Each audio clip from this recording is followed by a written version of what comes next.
Did you enjoy? Did you enjoy the tour? So hopefully, may mga units pa namang nagre-reopen and available. So take advantage of our rent-to-own terms here in Uptown Arts Residence.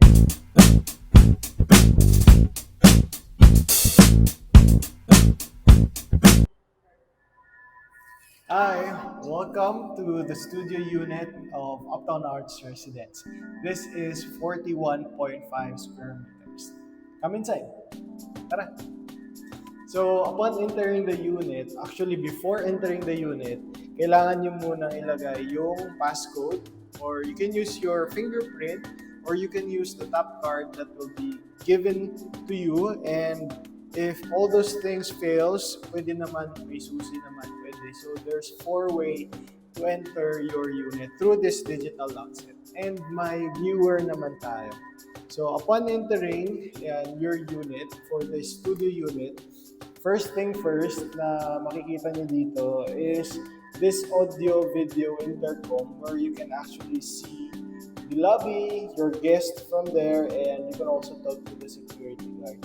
Then here is the smart home controller for your lights by HDL. So, sana ko lang. So, may boses to eh. Ayan. Door closed. Then on this side, yung ating circuit breaker. So here is actually the space for your kitchen. So pwede dito apat na chair na dining table. So, pwedeng round, pwedeng pa-square. Pwede kayo maglagay dito ng mirror para medyo mag-wide, yung magkaroon ng illusion na malawak pa yung space. Then dito, kung mapapansin nyo, meron ng entry. Actually, walang pintuan to eh. Pero pwede nyo lagyan. So, dito sa kitchen, alam niyo ba, sobrang ganda nitong studio layout na to. Kasi hindi combined yung bed area, living area, and the dining, ganyan. So, hindi siya combined. So, dito, parang may personal space yung kitchen nyo. So, ang makikita natin dito is the 2-burner induction cooktop. The brand is Gorenye, if I pronounce it right. Yan, dalawa. 2-burner siya. So, in the previous project of Mega World, mga hot plate yung bilog, which is very hard to clean. Thus, this one is the range hood. Actually, nag-o-open to eh. Bumubuka siya every time you use it. Then, yan, doon pupunta yung usok ng mga niluluto natin. And what I like about also Uptown Arts Residence is, of course, the kitchen cabinets na ginagamit for storage. And itong space na to, specifically, yan, makikita mo dito na sobrang spacious niya. Pwede kayo maglagay ng organizer ng mga utensils niya. Alright, so next is this storage pa din dito sa kitchen natin. As you can see, yan. Kahit below siya ng sink, and safe naman maglagay dito ng mga plato. Malinis naman. Dito mo makikita yung grease trap naman. Here, pwede paglagyan ng mga supplies natin. Then, retractable yung faucet, ready na for hot and cold. Yan, may hot and cold na rin. Yan. Ang brand ng sink is Frank. Yan. So, brand niya is Frank. And then, ang exciting and happy ako na deliverables dito sa studio is itong 2-door. 2-door na siya. Dati, ang sabi lang sa amin is there's a ref, pero 1 door lang for studio and 1 bedroom.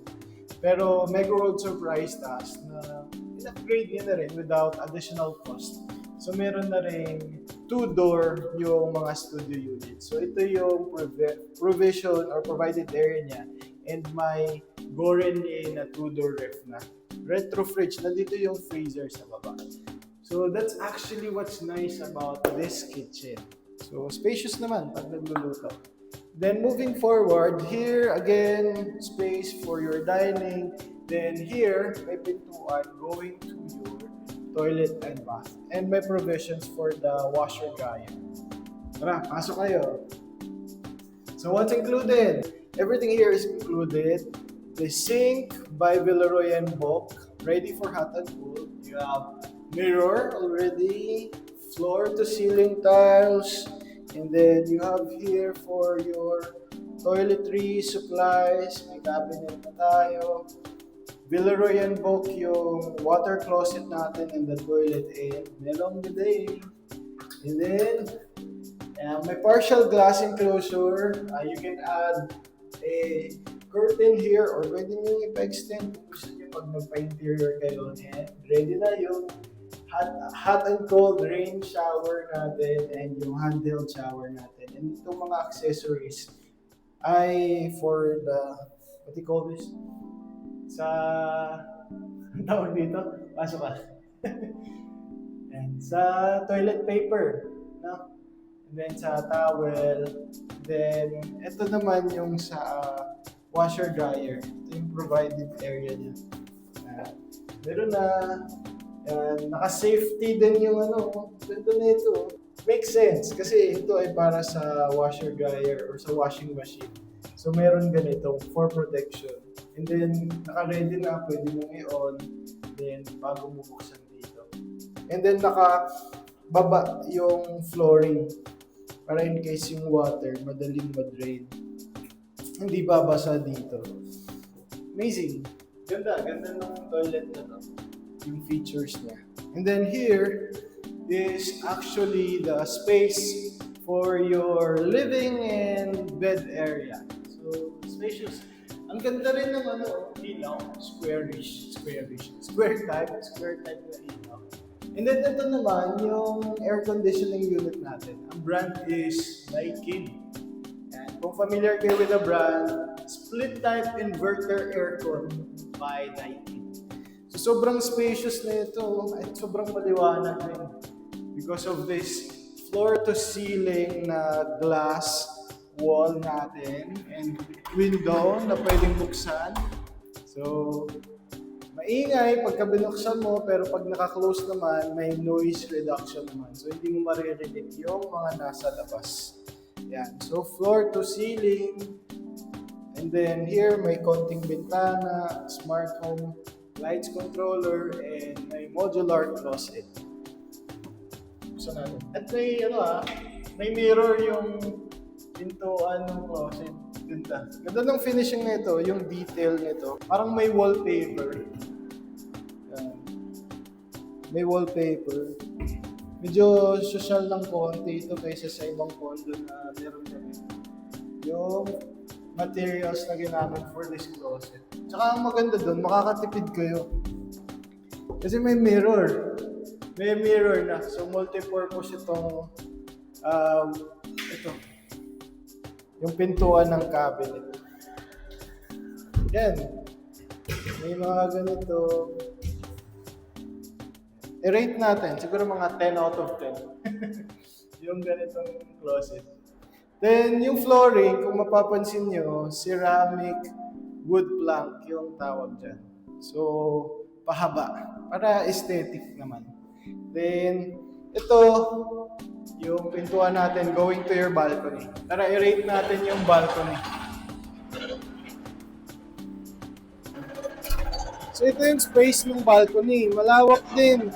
Ilang steps ko to? 1, 2, 3. Ayan, 4 na tiles. Tapos nandito yung compressor ng aircon. Tapos, pataas din naman yung railings nito. Tapos glass siya, matibay din naman. Ganda, spacious.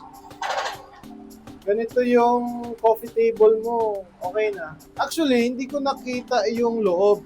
So kahit walang cortina, pakita mo. Kahit walang cortina, hindi mo kita masyado yung loob. Actually, hindi talaga. Kasi parang may may tint. May tint yung ating glass.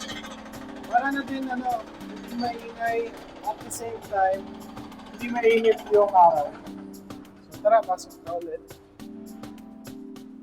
So, ano pa ba? So may fire detection, water sprinkler na rin. And then smart home, equipped na yung unit. Meron na tayong air conditioning units, may closet, Okay na yung toilet and bath nyo. Okay na rin yung kitchen natin. Magdagdag na lang kayo ng microwave. Kung ano man gusto niyo idagdag na kitchen appliances. So basically, ikaw na lang yung hinihintay. Living, dining, bedroom furnitures na lang.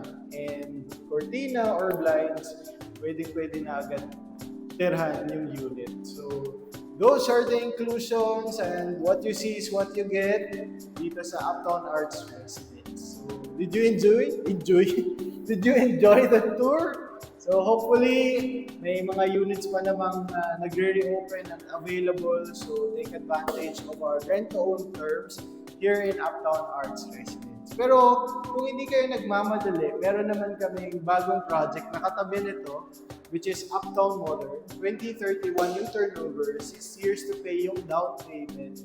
And then, smart home din, semi-furnished, yun, mas maraming inclusions yun.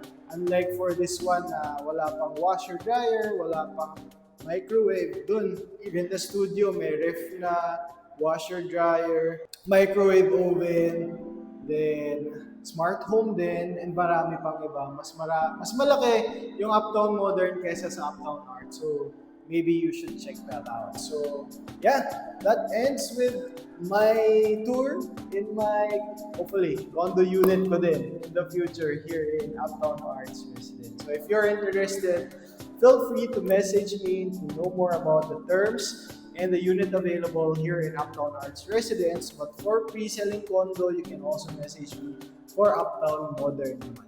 So yeah, that's it. Thank you for watching and see you on my next vlog.